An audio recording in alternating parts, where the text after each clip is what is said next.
Welcome to Human Risk, a podcast dedicated to the understanding of human behaviour as a risk. Here's your host, Christian Hunt. Hello and welcome back to the show. And it's not just a welcome back to you, my listeners, it's also a welcome back to my guest, Geoff White. Geoff is an investigative journalist and author who 2 years ago came onto the pod, there's a link to that in the show notes, to talk about his book, The Lazarus Heist, which explored why a group of hackers with links to North Korea launched a cyber attack on Sony Pictures in 2014. Now, in exploring that, Geoff uncovered a trail of criminal activity that included a bank heist, data leaks, and money laundering. And it's money laundering that's the subject of his brand new book, Rinsed, which delves into the fascinating world of money laundering in the digital age. As soon as I heard that he was writing this book, I knew I wanted to get Geoff back onto the show because he's not only very skilled at making complex things easy to understand, but he's also a great storyteller. And in Rinsed, Geoff explores how thieves who steal digital money that's highly traceable can launder it so that they can make use of it. Digital technologies are transforming financial crime, and Geoff has been digging in to find out how it works, what the impacts are, and what we can do to prevent it. We also talk about Geoff's work as an investigative reporter. How does he get his information? What are the risks in doing what he does? And you'll hear the astonishing reasons why people you might not expect would want to talk to him actually do. This whole subject has human risk written all over it, because although it's technology that allows this to take place, ultimately there are humans behind this, some of whom are making a lot of money. I promise you that at some point during this episode, you're going to hear something that completely surprises you about a world that impacts all of us, but remains largely invisible. So please enjoy, as I know you will, my discussion with Geoff White on Rinsed. Geoff, welcome back to the Human Risk Podcast. Thanks, Christian, for having me. Good to be back. I'm really excited to have you here with another amazing book. But as people that heard you on the show last time, we talked about the Lazarus Heist, and I wondered, is there anything that we need to update people on that subject? Yes, well, the Lazarus Heist was, of course, about North Korea and North Korea's various cyber activities over the years, and how North Korea became a sort of computer hacking superpower. Accusations, it's worth noting, that North Korea denies, just to stress that. And yes, I mean, North Korea has not stood still, according to the allegations against it. And one of the things that we arguably should have got into the podcast but didn't manage to do was the epic hack in June 2022 of a video game called Axie Infinity, which I'm not a gamer, I don't know about you, but I hadn't really heard of Axie. But it's hugely valuable, this game. And at the time, cryptocurrency values were going up at the time. It was sort of boom era.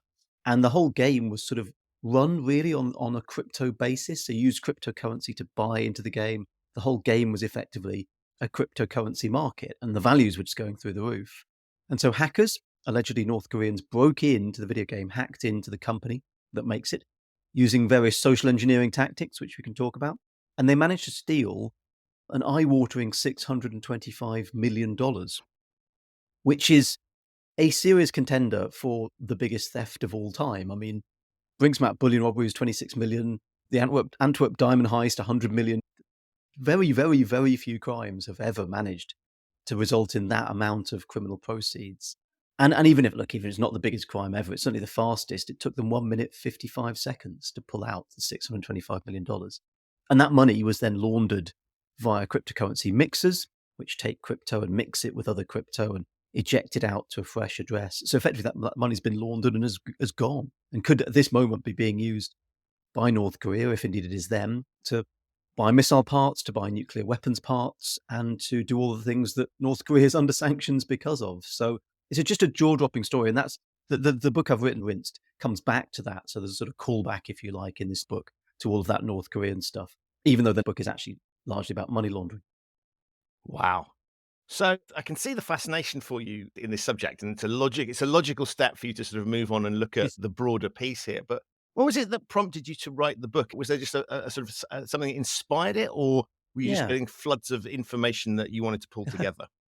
Well, I mean, what was interesting was people who've listened to the Lazarus Heist podcast, which is the BBC World Service podcast, and people who've read the book, which I wrote afterwards. You know, yes, it is on the cover, it's about North Korea's cyber war, but actually the hacking parts of it are at most really only half of the sort of cyber story of that. There's also all the story, of course, of North Korea. But the other half of the crime story is about laundering. And actually that's the really interesting bit, is hacking into a bank or a crypto company Yes, it takes time and it takes effort, but we've seen that time and time again. We send enough phishing emails, enough phishing messages to enough victims, somebody will fall for the trick. What happens then, of course, is you have to move the money. You have to somehow extricate the money from that bank or crypto company, wherever you've broken into. And that's the work of a whole bunch of other people, not computer hackers, equally technically skilled, but technically skilled in the finance world. They know how to set up bank accounts and recruit money mules and use crypto and wash crypto. That's not necessarily a computer hacker's world. And so what you get is this sort of symbiotic relationship between hackers and cyber criminals who break into places and effectively high-tech money launderers who then take that money and extricate it on behalf of the cyber criminals. And these days, of course, it's not just cyber criminals who do that. More and more crooks are using online finance, whether it's crypto or traditional finance, digital forms of finance. You're talking cartel drug dealers, prostitution rings, child sexual abuse gangs. Any criminal who's got money is going to now end up probably trying to digitize it at some point, at which point that network of high-tech money enablers kicks in again and says, well, hey, we can help you move your money. So all of that led to me thinking, well, there's probably a book in this. And so Rinse, the next book I've got coming out, concentrates on exactly that and looks at all the different groups, criminal groups that are using these high-tech money launderers, including but not limited to the North Koreans' Lazarus group of hackers. Should we look at this a bit like money laundering as a service? Is that the way to look? Yeah. A bit like you get hacking as a service? Yeah, absolutely. Absolutely. You know, there are people who will, in return for a cut of the money, help you extricate your money and help you. If it's in crypto, they will help you mix it, launder it so that it can't be traced, and then help you convert that crypto into what they call fiat currency, normal dollars or pounds or whatever. If you make your money, you know, in dollars and pounds in cash, there are people who will help you turn that into cryptocurrency or turn it into digital money that can be put through bank account. There's an entire service economy out there. And what's interesting is without those people, you cannot commit the crime. Like I've seen instances where criminal gangs waited and had to wait until they had the money laundering routes lined up before they could do the hack or before they could commit the crime. You're dependent on the money laundering networks and enablers. And until they kick in and have a route for you, you can't do the crimes. If we could stop all those enablers, arguably we'd stop a large amount of organized crime from happening. Fascinating. And the traditional image of money laundering is sort of, the reason the phrase exists, you get the sort of laundromat effect. In essence, it's doing the same thing, right, as we would do with physical cash, which is we are turning it into something legitimate so that it can't be traced. And I presume the bigger challenge here is that digital cryptocurrencies can be traced. Yeah, And exactly. therefore, it's the same challenge. It's just it's of a different nature. Exactly. There are three stages in the sort of classic money laundering cycle. If you sort of read books about this, and actually the best way to sort of illustrate that is the cartel drug dealing of the 1980s, the kind of cocaine cowboy, Scarface type, stuff. You've got scads of cash. You're just getting cash, because of course people are buying your cocaine in cash.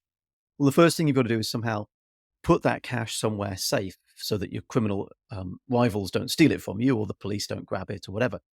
So you want to try and get it into a bank in those days in the 80s. Well, you can't turn up to a bank with, $1 million in a suitcase because it's going to say, well, where'd you get this from, buddy? It appears to be covered in white powder. What's going on? So placement is the first stage. How do you place your money in to a financial system? And the classic thing has been, you set up a restaurant or a car wash or a nail bar, a cash business. So you can effectively put your criminal cash into the business at the same time you're putting your legitimate cash. So instead of charging, you charge £10 to wash a car, but magically when the money goes into the till, it turned into £20 to wash a car. 10 from the actual owner of the car, 10 from your stash of, criminal banknotes. And so basically that's how you would wash, in the car wash case, literally you wash the money.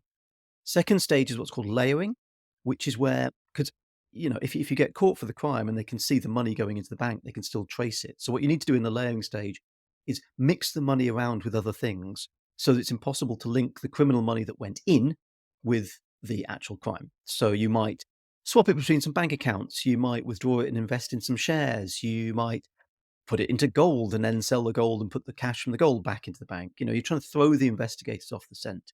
And the last stage of the laundering process is what's called integration, which is when you take that, stolen money, your stolen resources, and you invest it in something ideally long-term and a long-term return.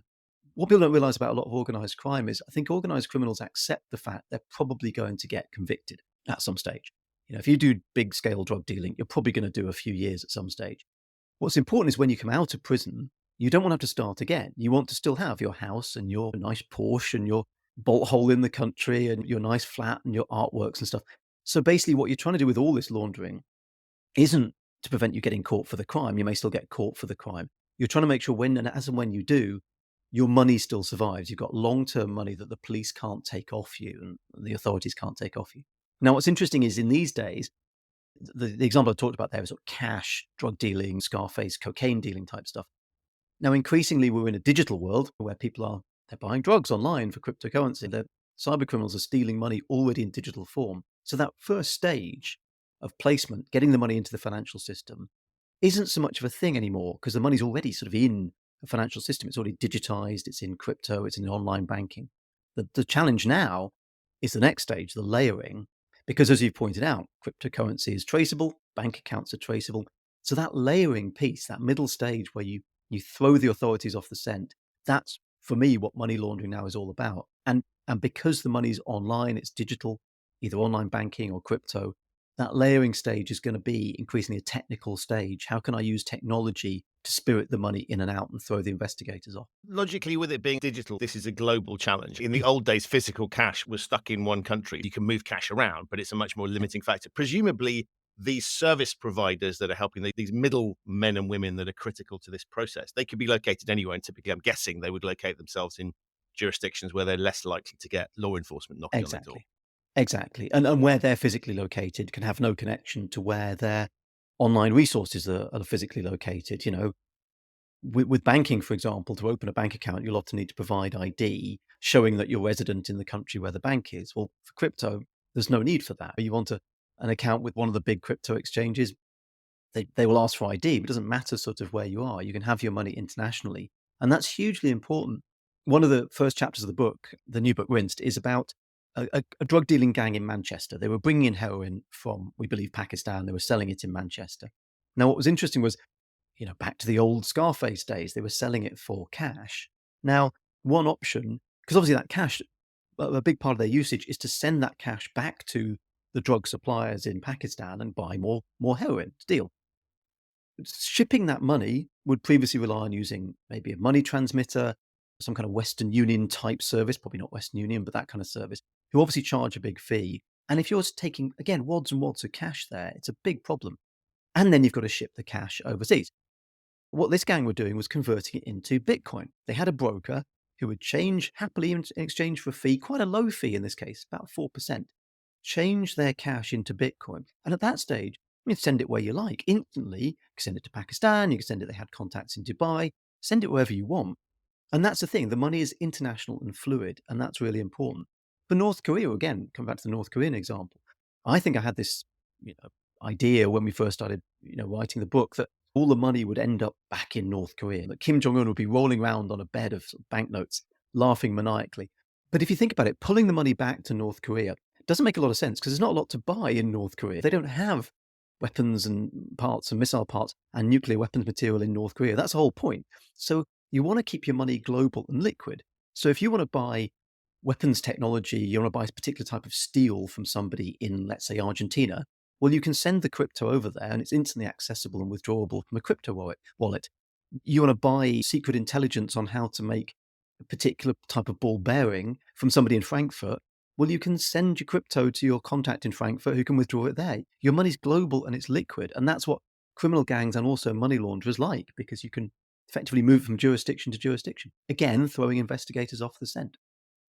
So if I compare it to traditional money laundering, obviously banks there, and many of the people listening to this show will work in compliance type roles where they're dealing with the risk this pose. If I look the way you've described it there, this seems to be much more of a law enforcement problem because an individual financial services organization, whether that's a bank or some other provider, isn't necessarily going to be seeing this stuff in the same way. So if you walk into a branch with a ton of cash, that's sort of obvious. There's a red flag there.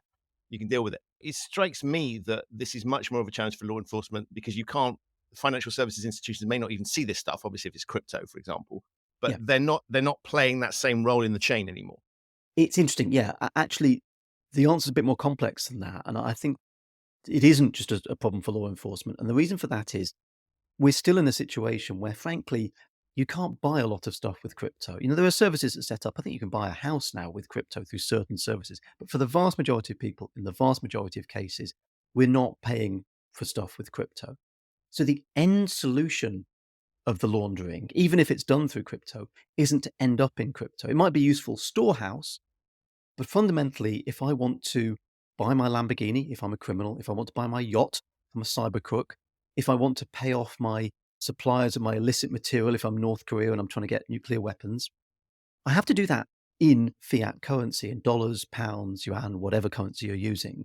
And that's where compliance folks at financial institutions come in, because the on-ramps and off-ramps for crypto are traditional finance houses. If I have crypto and I want to convert it into cash, at some stage I'm going to have to try and go to somebody who will cash it out for me. Now, those people will have a bank account somewhere. And so your chances in a traditional financial institution of avoiding crypto and avoiding involvement and taint with crypto are diminishing day by day.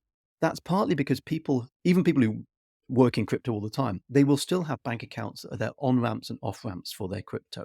They will still have bank accounts they use personally to deposit the profits from their illicit schemes. And on top of that, you've now got financial institutions, big financial institutions, who are getting into crypto and not just helping to deposit cryptocurrency and so on, but actual custodial accounts. So big financial institutions, big banks who say, we will take your crypto and we will hold it. At that point, the bank, the financial institution, has to look at where that crypto came from and has to do all of the due diligence that you do around all of the traditional finance. So the more crypto infiltrates and washes over into traditional finance, the more it is a job for compliance people to get their heads around this, to work out how can I be sure this money is clean. And actually, we've seen recently a big announcement in the US of an ETF, an exchange traded fund, a spot ETF for crypto, for Bitcoin. And what that means is traditional investors who might normally buy some shares in a company to pad their nest egg for their retirement, well, one of the things they can invest in now is crypto, is Bitcoin. Again, traditional financial institutions are going to be asked by their customers increasingly, hey, can I buy crypto through you, or can I store my crypto in your bank or your financial institution? It's coming. This wave is coming. It's already happening. And so I'd push back on that thing of, oh, well, it's for law enforcement to police this. It's not. It's coming your way if indeed it isn't there already. Fascinating. And so obviously one way that people can educate themselves about this is to read your book. Of course, yeah. How did you go about researching this? Because I can imagine on the one hand, it's digital, so you can access, I guess getting hold of people is a sort of digital quest. But I'm intrigued as to how do you start with this, and how do you get hold of people that can tell you how this works? Yeah, it's interesting. I mean, through covering cybercrime for quite a while, I realized actually when I started writing the book that I'd been doing stuff about laundering as part of various investigations for quite a while. I just hadn't recognized it as laundering. During the Lazarus Heist, we concentrated a lot on laundering. So getting the hang of the basics, that 3-stage process of placement, layering, and integration, that was something knowledge that came through as part of Lazarus Heist. And talking about the laundering in that case, listeners, readers will remember that North Korea tried to steal something like $1 billion from the National Bank of Bangladesh. And then the laundering process was to extricate it through a bank account in the Philippines in cash, take the cash to casinos and try and gamble it over the tables in casinos. So again, explaining all of that and explaining how that casino operation worked, which if you haven't looked into it, I say, have a read of the book, Lazarus Heist, or listen to the podcast. It's a fascinating story. So I kind of got my head a bit around laundering and laundering as a challenge. The thing with the book was to look at technology and how technology is being used for money laundering. So the stages I've talked about, the placement, to the extent it's still going on, the layering and integration, that's all high tech now. That's all being done through technology. It was a difficult book to write, actually, because, Lazarus Heist and actually my first book, crime.com, had a sort of chronological narrative to them. We start at the beginning and then we follow it through. And that's an easy sell, if you like, to a reader of, well, what happened next? Read the next chapter. You've got a clock ticking in your head and that keeps you reading. With Rinsed, it was a bit more difficult because there isn't one gang, as far as I can work out, who are laundering the world's money. So I couldn't follow one gang along from their sort of origins to their ultimate conclusion. So what I was forced to do was trying to work out what the sort of structure of it was. And that's why I went back to that original 3-stage process of placement, layering, and integration, explained each of those steps in turn, and then explained how tech was transforming each of those steps. culminating in that amazing case of Axie Infinity, the $625 million theft, as the sort of case study end example of where all of this sort of stuff comes together. So that was kind of how I structured the book. And in terms of speaking to people, you map out the chapters, you try and work out what each chapter's about, and then you go, okay, who's the person who was in the room when that happened? Who are the people who will talk to me about that and give me their first-hand accounts? Because that's what you're trying to weave together. What I'm trying to weave together, writing a narrative nonfiction book is to say, well, okay, this person was in the room at the time, and here's what they saw, even if the room was digital and what they saw was online. And what's their motivation for talking to you? It's a good question. Obviously, on the law enforcement side, they want to tell a good story, and actually, again, going back to the Lazarus Heist, there's an amazing story about a couple of guys who went under the names Big Boss and Hushpuppi were their pseudonyms. Hushpuppi famously was a Nigerian Instagram influencer who had 2 million followers. It was astonishing. And they end up laundering money for the North Koreans. Now, I wrote about that in the Lazarus Heist book. And I got a message on LinkedIn from a Secret Service agent called Matt O'Neill. It's very unusual. I don't get messages every day from the Secret Service. So And he you said- say, Geoff, of course, Well, but we'll true, never yes. know, right? I can tell you. No, I mean, US law enforcement, particularly in Department of Justice, FBI, I have very minimal dealings with, and they are an extremely difficult task for me as a journalist. They probably talk to other journalists, I don't know, but I've never had much success. So I was intrigued to get this message. What Matt at the Secret Service said was, he said, hey, I read the Lazarus Heist. I like that book. And the case you talked about, Big Boss and Hushpuppi, great case. You attributed to the FBI, and it was actually a Secret Service case mainly. We basically did that case. And I felt really bad, and I messaged him and said, I'm really sorry, but would you do an interview with me for this new book, for Rinsed? And so sure enough, we sat down, and the story, I mean, it's already a jaw-dropping story, a pair of bumbling Instagram influencers who end up laundering money for North Korea is obviously a great story. But it gets even better with the Secret Service investigation. The twists and turns of the story are just absolutely astonishing. So people like that, they want to talk to you, they want to talk about the investigation. On the crook side, I mean, it's odd how this happens. So again, the first chapter of the book is about this heroin smuggling gang up in Manchester. Now, the gang got convicted. They got like 140 years between them. It's a huge gang and a huge big conviction. And as I say, they were turning their money into Bitcoin, which is what I became interested in. One of the people who got picked up was a courier, a chap called Arjan Badesha, who was convicted, got 3 years for couriering. But by the time I was writing the book, he was out. He'd done his half time, his 18 months. Managed to track him down on Facebook after a great deal of perseverance. Finally found his profile on Facebook, contacted him and said, look, I want to speak to you about this. I know you did prison time, but, let's talk.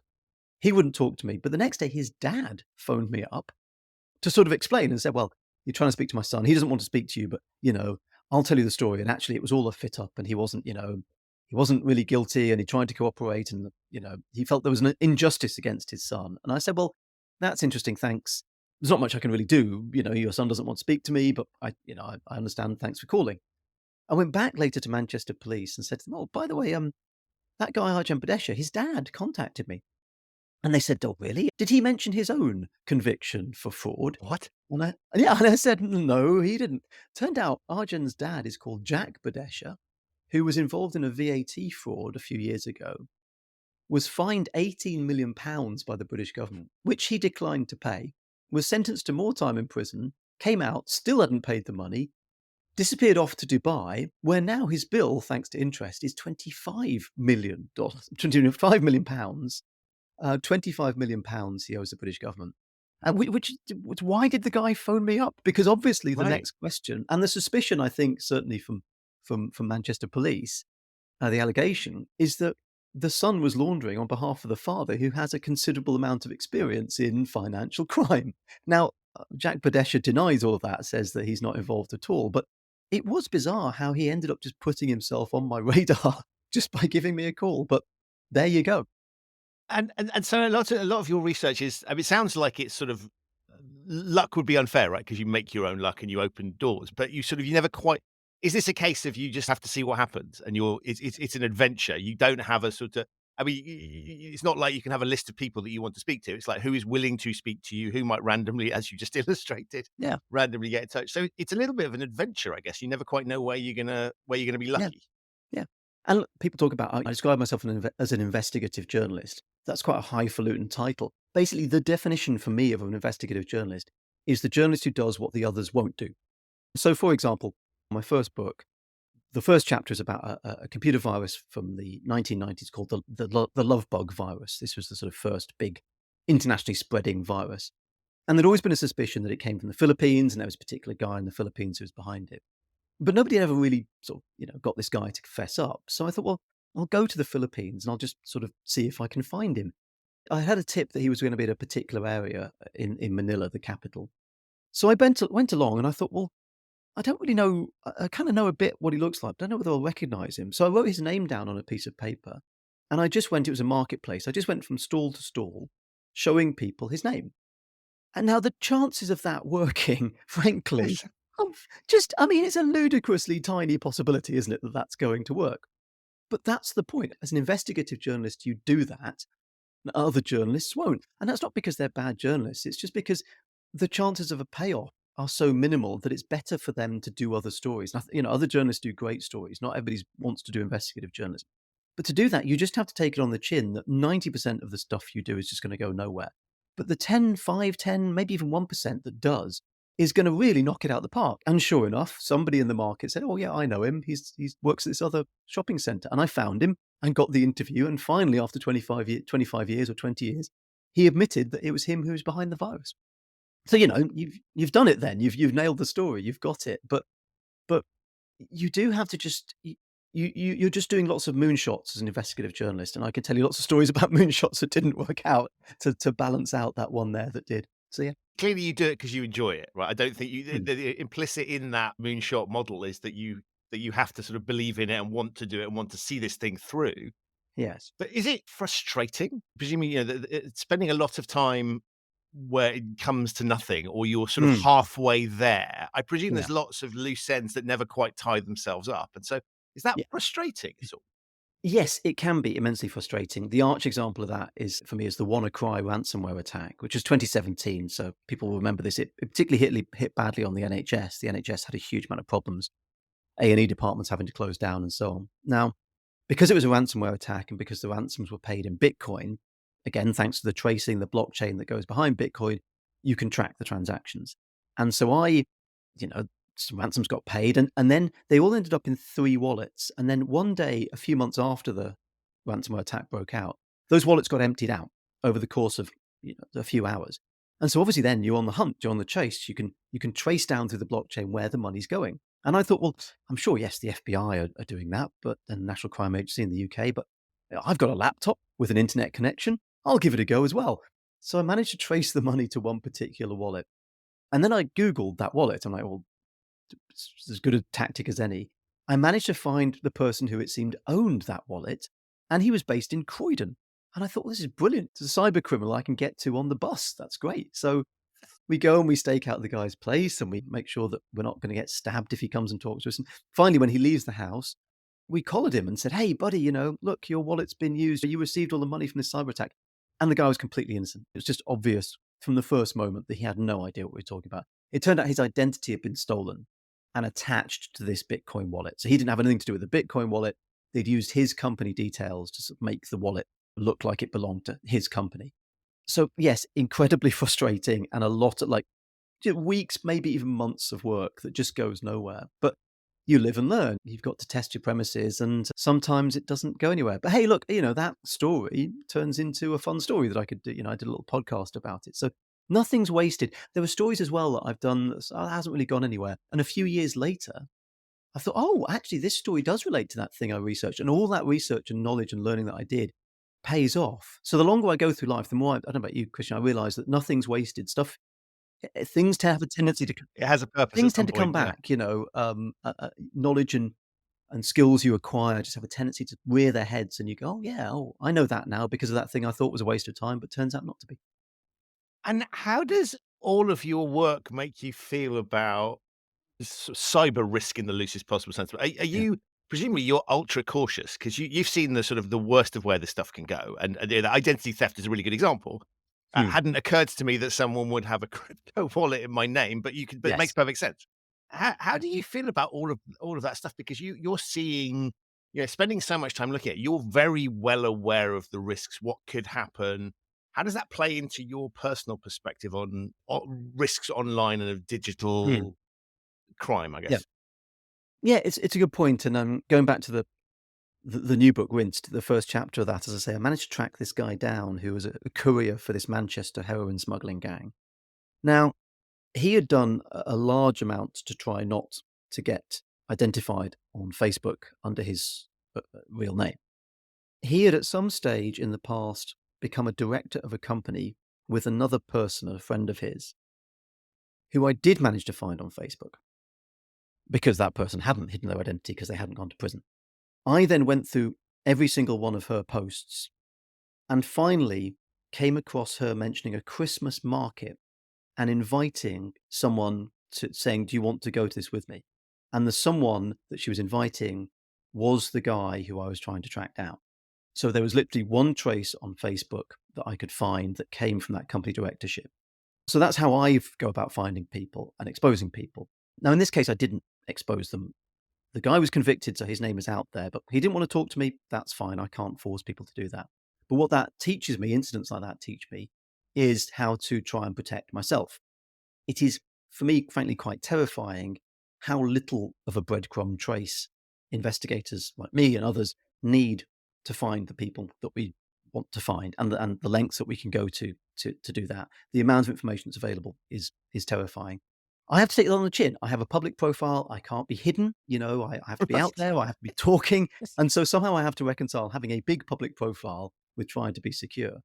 And look, the key thing for me is, there are two tier one threats, if you like, in my world. Tier one threat is my physical address, because that's where I live with my family and so on. Anything to do with my address, that's a red line. And tier one threat, also the other tier one threat, the second one is reputational damage, because obviously I have a reputation. That's why you're interviewing me, because I've got this reputation for things. Damage to that reputation is also a tier one threat. So anything that affects them the alarm bells go off. For example, the Move It breach, there was a hack on a company called, it wasn't called Move It, the software they made was called Move It.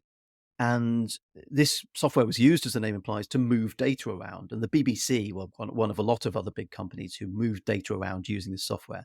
When the company got hacked, the software got breached, the data got breached, and it was loads and loads and loads of records around the world. Now, the BBC did the right thing. They emailed me and other people who work for them. I'm a freelance, but I'm a contractor for them, and said, "Look, here's what's gone missing. Here's your address. It could be a part of it." Now, that is a red line for me. That is, that's an alarm bell going off. Brilliantly, though, I did phone the BBC and said, "Well, this is a big problem for me. What address have you got online for me?" And they looked it up and they said, "We've got X address," which turned out to be my address from 2 addresses ago in another town. And all I could think was, God, if the North Koreans have decided to pitch up at this house, they can you imagine some random guy, but, "Hello, is Mr. Jeff here?" No, he's not here. Some huge beefy North Korean, anyway. So I do try and take that seriously. I Google myself often. I try and work out what data about myself is online. But, my public profile, I'm very happy for that to be online. And I know what the risk is. My inbox, my work inbox, anything could arrive there. My email address is just out there. My phone, anything could arrive there. LinkedIn again, everything's public. Everything in my public life is public. And so as far as I'm concerned, I'm just standing on the street and anyone, can say anything or send anything to me. Obviously, I have a private life, and all of that private stuff is non-findable and is sealed down and locked down and so on. So that's how I try and manage it. Because you have to have, I think, a private sphere where you do give your honest views. When I worked for Channel 4 News, I would only put stuff on my Channel 4 News Twitter account that I would put out on Channel 4 News. I didn't express opinions about Brexit, for example. My personal Facebook account, well, I have a personal life. I can approve and disapprove of things. So I think you have to have a private outlet as well as a public one. And I think, for people who are working in organizations, I feel like a sensible approach to social media is have a public one and a private one. Have your work one, and that is your complete work conduit, and have a private one that you can defend and say, well, that's my private view. And I think, frankly, people like Gary Lineker, for example, could probably learn from that. Like, what's your personal view, mate, versus your BBC professional view? I think the BBC and other institutions should get onto that. Are you optimistic? Because if I think about things like deep fakes and where the world is moving in terms of online capabilities, if I layer that over, pun slightly intended, layer that over what you've just talked about, all of these sorts of risks get much worse. And so whether that's cybercriminality or whether that's us as individuals coming under threat, we're at an interesting point now where we can tell deep fakes are not quite good enough, but we know they're going to get there. Mm, And mm. so, are you optimistic, or how's your view on the future? Because all the dynamics you're talking about, there's going to be more opportunity to do these sorts of things. It's going to Yes. become a greater risk of it. It'll be much more, be accessible to you. You don't have to have a big budget anymore. So the barriers to Mm. entry for criminality are also reducing. What's your perspective on that? Yeah, it's interesting. There's a few thoughts I've got on that. Firstly, you've got to realize particularly with cybercrime, the idea is to do it at scale. So ransomware is a perfect example. You can carry it out at scale. To a certain extent, you can automate ransomware. And that's why ransomware has made billions and billions of pounds for these criminal gangs over a period of time. You systematize it, you scale it up, you make it work. Same again with cartel drug dealing. You work out what's the biggest supply line you can get. You then work out how you can get that supply line to the street and do the thing at scale. With deepfakes and so on, as far as I'm aware, I don't think we're seeing it, certainly at the moment, an at-scale attack. They are very, very useful, deepfakes, in terms of targeted attacks, spear phishing attacks where you're targeting a particular individual. Very, very useful for that. And there are already cases of victims, falling for that. But we're yet to see that wide-scale use take off. That may be coming. There was some interesting research actually by, I think it was Microsoft recently, about nation-state hacking groups using sort of artificial intelligence. And I got very excited and thought, oh, this is going to be interesting. And actually what they were doing, the nation-state groups, and this is people like Iran, North Korea, and so on, they were using things like ChatGPT, but in the same way everybody else uses them. When they wrote their malicious software code, they're like, oh, I wonder if ChatGPT can check my Python scripts here. When they were writing phishing emails, they would make sure that the grammar was correct using generative AI. So we're seeing cybercrime gangs use this stuff, but not in a particularly different way or an at-scale way, I think, at the moment. Second thing to say is the defenders have been using AI for a very long time. Malware analysis and scanning for incoming malware has been a machine learning job for a very long time. So I feel the defenders are, at the moment, up to speed and possibly in the lead on using AI defensively. But the thing I think we've really got to think about is we instantly, when we're talking about this, you sort of adopted the thing of all cyber criminals will be using these deep fakes to sort of do this sort of thing. We've also got to consider the fact that I can see a future, and I think it's fairly certain this is going to happen, where using artificial intelligence software is going to become something we do for ourselves to make our lives easier. So, for example, I've got a mate Mike, who he always texts me to meet up for a drink or for dinner. He texts me first, and I feel bad, but I always feel bad about that because he texts me first, and I have to say to him, "Oh, sorry, I was going to contact you. Yes, we should meet up." But now I am perfectly prepared for an AI tool to step in because I reply and say, "Sorry, I should have contacted you first. Yes, I'm free for dinner on X date." I'd be quite happy for an AI bot to be put in charge of that text messaging process, to see when I meet up with Mike, to set a reminder for itself for, let's say, a month later, and to send him a message, a preemptive message saying, "Hey, Mike, we met up a month ago," because it understands that I'm sending apologies to this guy for not having contacted him sooner. There are bits of my life I could outsource to AI. And I think what's interesting is there's the hostile use of deep fakes and of AI technology, but there's also the friendly use of deep fakes and AI technology. And particularly for financial institutions, at the moment, if you're interacting with a bot, that's probably a sign something's going wrong. Your customer has been taken over. There's a bot in charge of this. It's an automated response. The real customer isn't there. Well, in the future, if I'm interacting with my bank, I may be interacting through an AI, which we call a deep fake at the moment. I may be requisitioning that and authorizing that piece of technology to work on my behalf. In which case, as the institution on the receiving end, you no longer have a direct relationship with your customer. How do you know whether this is a good bot or a bad bot, an authorized bot or an unauthorized bot? And secondly, how do you keep that ongoing customer relationship, which relies on that sort of human contact of, sending people offer letters and emailing them saying, have you seen our latest deal? If bots are just clearing that all out, where does that leave your sort of customer relationship? So there's a lot to think about, and that's just sort of scratching the surface. But honestly, Christian, if you ask me like a week from now, I'll probably give a completely different answer because keeping a track of this stuff is really hard. And I love that positivity that you bring to this whole thing. And I guess you're personally, you're clearly personally interested in this subject, and so keeping abreast of it is what you would do anyway because you're fascinated by this. It just happens to be you found the job that allows you to do that.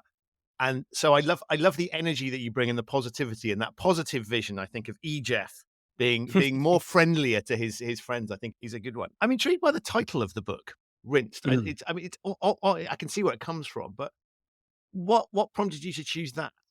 It's a good question. We were sort of fishing around for titles, and obviously it's about money laundering, it's about technology. What I wanted to do was, have you seen there's a series called Ozark? Have you come across Yes, Ozark? yes, yes. Yes. Ozark, hugely popular series. What I wanted to call it was like Ozark Online or The Real Ozark or something. But the publisher said, no, I don't think we'll get away with that, unfortunately. And obviously there's ideas of putting an I at the beginning of it, the I laundry or the E laundry or something like that. But it comes down to what titles have been used before, what looks punchy, and so on. And the other thing is, you've got the title word or the short title. You've then got a subtitle that goes under it. So what you're looking for in that initial word or few words is just something punchy that just triggers something in somebody's mind. It's then going to get explained in both the subtitle, the longer subtitle, and also in the graphic, the illustration on the cover of the book, which in this case is a sort of banknote on a laundry line with code dripping off the bottom of it. So it's basically, you see rinsed, and as soon as you see the money being laundered, you're like, okay, that is money laundering. And then hopefully look at the code and go, "Oh, okay, I get it." But there's also the subtitle. So constructing it and constructing the book cover as well is a really, can be an arduous process. It took us quite a while in this case to get a cover that I was happy with, that I felt was really sort of punchy. And what's interesting is I'm thinking about, I won't say what it is, but I'm thinking about a next book. And what's interesting is I'm already thinking of the cover and what the title's going to be. I think when people maybe first start writing a book or first start thinking about it, they think, well, I'll do the 100 words and then I'll work out what the title and the cover's going to look like. And actually, I think as you do more, you maybe get used to the idea of coming up with the title and the cover and all that stuff first, because that's the short, punchy pitch that you want people to be interested in. And actually, that helps you then shape the rest of the book. In the last few books, I've written them and at the end gone, oh, yeah, that's what this was about. Increasingly, as an author, you want to get to the point where you go, I know what this book is about. I know exactly what the elevator pitch is. I can sum it up in 5 words. I've got the cover. And that's going to help me. That's going to direct me as I write the 100,000 words, rather than writing the 100,000 words, getting to the end and going, right, what was that all about? And I guess the challenge for you with the subject you're looking at is that this is, as we've already outlined, this is a moving target, right? So presumably you've discovered things afterwards that could have fitted Oh, in. God. Some of the stories have moved on. Oh, Um, God, yes. and I guess it's almost sod's law that that's going to happen to you, right? Is that Yeah. was there a lot of that this time round, or? There has been, yeah. I mean, what's interesting is you're inevitably, if you write a book on technology or any current affairs, stuff's going to happen. You just have to accept that. And what's interesting is I think the public can be quite accepting of that. Because they understand that the book will never be a news article printed on the day. It's I don't know whether the public understand that it's fully a year in my case, between when the first manuscript draft gets finished and it gets published. You have got a few months after you hand in that first draft where you can still change things. Famously, I spoke to a guy called Fred Kaplan who wrote a book called Dark Territory, which is about the intelligence agencies, and he was in the position where he'd finished the book and it was handed in, and then the Snowden leaks happened. And he went back to his publisher and said, oh my God, biggest intelligence leak in a generation, possibly ever. And they said, oh, well, yes, we need to go put out the book. So they did a bit of thinking, and apparently they reduced the font of the footnotes. And they went back to him and said, right, you've got 3 pages now. We've cleared out. It's like, oh my God, 3 pages. Are you kidding? But this is the thing. As soon as the book's handed in, they start page making. It gets really, really difficult.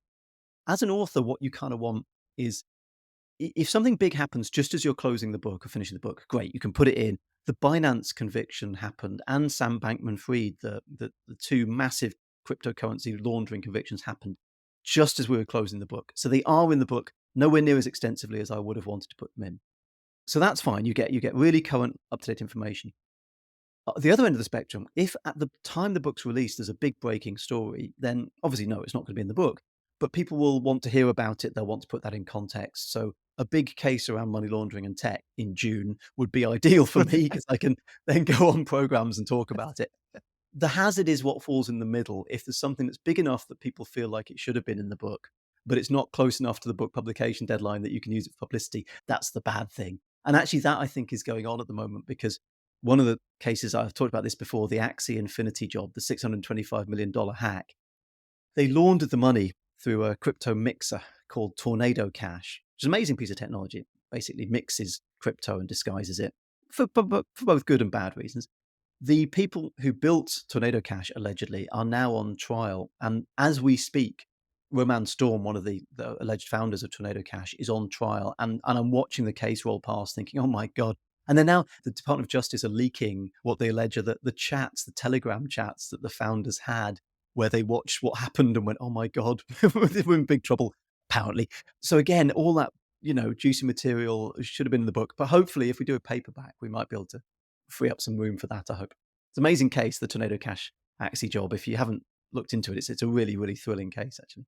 And I mean, that's an interesting illustration. So you've got two founders there. So people who clearly, you've got to be smart to do this stuff. Mm. And I wondered, as you see these people creating these digital tools, is this people with of a criminal mindset setting out to do it? Or is it, as I suspect is the case, that in many, it's a sort of problem to be solved and they're up for the programming challenge as opposed to wanting to be criminals? Yeah, that's a really interesting point. And there's sort of two ends of the spectrum of that, if you like, in the new book, in Rinsed. One case is about a mixer called Helix, which was set up by a guy called Larry Harmon. Now, he set this up with a kind of, fairly neutral position. He said in public, it's just a mixer. I'm not responsible for it, etc. In the background, he was doing deals with lots of dark web marketplaces that were selling lots of drugs to integrate his mixer into the dark web marketplaces. So the idea that, it was all neutral and he didn't care about the good or the bad of it, and he was hoping it would be used for good purposes, that was complete nonsense in the end. With Tornado Cash, it's very interesting. Their a large plank of their legal argument is that it was not set up for money laundering. They did not create this thing for money laundering. Now, the Department of Justice turns around and says, that's tough cheddar. Money laundering is a strict liability offense. You don't have to intend to do it. The very fact that you set up something that could enable this to happen makes you guilty of the offense. But this is at the heart of the book. What's really fascinating is, and again, something I realized sort of as I was finishing the book, was why technology and money laundering go hand in hand. It's not because technologists want to launder money. It's because technologists have this fantastic habit of setting up the perfect conditions for laundering. If you think about what a money launderer wants, they really want three things. They want a lot of money sloshing about so they can hide among the noise. They want international services so they can put their money in Los Angeles and withdraw it in London. And they want lack of regulation. They don't want, rules and regulation and law enforcement sniffing around them. If you think about what technologists, startups, Uber and Airbnb, what they want, well, they want lots of money sloshing about, lots of customers paying lots of money, lots of different amounts. They want to scale internationally. Yep, they want to do that. And they don't want any regulation. They deliberately push into areas where there isn't regulation because that's where tech innovation can thrive. So it's not that technology companies, startups want to create money laundering tools. It's just that the stuff that tech startups like, lots of money, international stuff, no regulation. Money launderers look at that and go, yeah, we want that as well. So money launderers pile in once this technology is created. And that's why you get this symbiotic relationship between money laundering technology. It's not because either side particularly wants to assist the other. It's just because they both end up inhabiting the same territory. Fascinating. And is there a particular character type there, or are these people very, very different? In terms of the tech enablers? Yeah. One thing that runs through them is a very strong libertarian strand. I mean, one thing about technology and money and technology and marketplaces, you could look at NFTs, video game marketplaces as well. Go back to that Axie Infinity video game that was effectively a giant marketplace. There is this idea of new financial territory, I would term it as. There's this idea which comes out, which is that the traditional financial institutions, like a lot of traditional institutions, have failed us. They're not tackling the big challenges that we need to tackle. International finance, big finance is basically just making money the way it always has, in the same ways it always has, and is bilking people for money. There's this idea that we will create new marketplaces, new stores of value, new trades, new connections between people. I mean, NFTs, the sort of concept, if you like, behind NFTs, it's really radical as a store of value, as a form of copyright, as a store of creative control. It's really, it kind of annoyed me that the NFT craze got expressed as, people are paying thousands of dollars for a picture of an ape. It's like, no, that's not, there's more to it than that. So these technologists have this future vision of a world where things are seamless, where stuff works for people, where people are democratically connected, and where tech is really pushing the boundaries of finance and markets, which are ultimately connections between people. That's what's underlying under it all. And it doesn't matter whether you're a crook like Larry Harmon turned out to be, or whether you're claiming innocence like the guys behind Tornado Cash. That the aim is, let's set up this new world. It's a new vision of a new world where new finance happens and new commercial connections between people can be made. If I had to sum it up, that's what connects a lot of the technologists side who end up inadvertently or sometimes deliberately assisting in money laundering. And that sense of moving into the unregulated space, is it your view that regulators ought to be ahead of the game on this one? So thinking outside the box slightly, thinking like disruptors in many cases, and working out where should we be regulating this stuff ahead of time, or is that impossible? It's really difficult. I do not envy regulators. I mean, for a start, the budgets they have to hire people who can write policies and understand, the technology will never compare to the commercial sector who can just hire the better, brighter people. That's been a problem for regulators, and we saw that during the financial crisis. Notably in Iceland, for example, where they just got outgunned basically by these huge financial institutions. So it's an economic disadvantage. The other thing that I feel bad about for regulators is regulation has to ideally be evergreen. So you're not just doing regulation for today's innovations and tackling the fire that's now. You have to be saying, okay, this regulation will apply no matter what future innovations happen. So who could have predicted the boom in NFTs? I'm sure some people did, but I didn't, and I don't think the regulators did. But had you passed regulation, let's say before the NFT boom, in 2018 or 2019, would that regulation have kept pace as that NFT boom happened, or would NFTs have ended up being completely unregulated because your regulations just didn't keep up? So I don't envy regulators. However, there are more and more attempts around the world. The UK government, the US government is trying to do this. The other thing that strikes me about regulation is there's this slightly schizophrenic, for want of a better word, approach in there, in that simultaneously they want to harness the new technologies, the new blockchain technologies. Again, NFTs, I think, has got great potential in terms of protections it can give to creators. So it's all that good stuff. But then on the other side, there's this side of, well, it's being used for bad. We need to crack down on the criminality of it. And it strikes me that often there are two different types of people having the conversations. There's the people trying to stop the wrongdoing and people trying to enable the good. And they weirdly don't seem to occur in the same forums very often, or at least as often as they should. So I think those are the challenges for regulators as it stands in terms of future plans. It always struck me. It's sort of a bit like cars. I mean, you can make an argument. Cars are used for you can kill people with them, or you can take people to hospital, or you can deliver good. You can do. And so it's a sort of, and it's interesting when we think about the platform arguments. As you were talking, it struck me as it's a repeat of the Zuckerberg argument. We just provide the place for people. We're not responsible for what people push through this. Yeah. And so it does strike me that when we're thinking about this, it's almost the very nature of the people. That's why I'm fascinated by the characters behind this. The nature of the people behind it is that they're not minded to think of regulation as a good thing.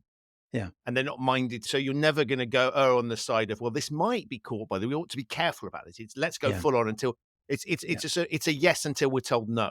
And even then we're going to try and arbitrage it. Yeah. And what's interesting is, I mean, you talk about the Zuckerberg argument, the platform argument. What's moved on, and the Tornado Cash case that I've talked about, the laundering of this money from the Axie Infinity job is again, another fascinating point of this case, is what's moved on is the tech scene's moved on into decentralized services. So Facebook, for example, perfect example, Facebook own WhatsApp. WhatsApp is asymmetrically encrypted, i.e. there is no central key at the heart of WhatsApp that they can use to unlock everybody's messages, apparently. So WhatsApp say, look, the messages are private between the recipient and the sender. So law enforcement can't apparently go to WhatsApp and say, hey, unlock this person's messages. It's the same with Tornado Cash, the mixer that was used to launder the money from that massive Axie Infinity hack. The people who set it up burned their passwords, burned their keys, and said, we don't run this anymore. This is now run by users. Now, the US government say that's not true, and the Dutch government, who are also prosecuting, say that's not true. But the argument from the coders is, look, we're not in charge of this anymore. So yes, you've got the traditional platform argument of we're not responsible, which is an argument which is actually seated in law. You've now got on top of that a technological response that says, well, hey, we've created a service that we don't control anymore. So don't sue me, buddy. Don't prosecute me. This thing is just running on the internet and I don't have control over it anymore. So you've now got a sort of technical response to that argument to try and hold these companies to account, as well as the platform argument that's always been there. Fascinating. Geoff, as ever with you, time just runs away. So many more things I'd love to explore, but remind people what the book is called. And I always say where they can get hold of it, but I think that's pretty obvious given your publisher. But remind us what it's called and anything else you want to tell us. Yeah, it's called Rinsed. It's out on the 13th of June. It's about tech and money laundering, the symbiotic relationship we talked about. Yes, you can buy it at all the normal places, and I guess Amazon will be where a lot of people buy it. You can also use a thing called bookshop.org, which if people don't know about it, you buy and they source it through your local bookshop. So you can get all the experience of an online vendor, but support your local bookstore as well, because we need them. They're good folks. Love that. We will put links to all of that and your previous appearance on the show talking about the Lazarus Heist in the show notes. But Geoff, as ever, thank you, one, for writing. You're just fabulous the way you take very complex subjects and make it engaging and interesting to us. But I love the fact that people like you exist and have the passion and the wherewithal to go after this stuff, because I think it's tremendously important, and it's interesting, exciting to read, but I think it's giving us glimpses into things that we, possibly otherwise wouldn't have the time or the wherewithal to look at. So I'm delighted that you're there, passionate about the subject and writing in the way you do. But above all, thank you for being a fabulous guest on the show. Thank you. Really kind. Thanks for your kind words. So that's it for this episode of the Human Risk Podcast. My enormous thanks to Geoff for appearing and to you for listening. To find out more about Geoff, his new book, Rinsed, his previous book, The Lazarus Heist, and the episode of the show where he came and talked about it, have a look in the show notes. You'll find links to all of those things there. If this is your first time listening to the Human Risk Podcast, welcome. Thank you so much for listening. You can subscribe wherever you get your quality audio content. It's available on all of the major podcasting platforms.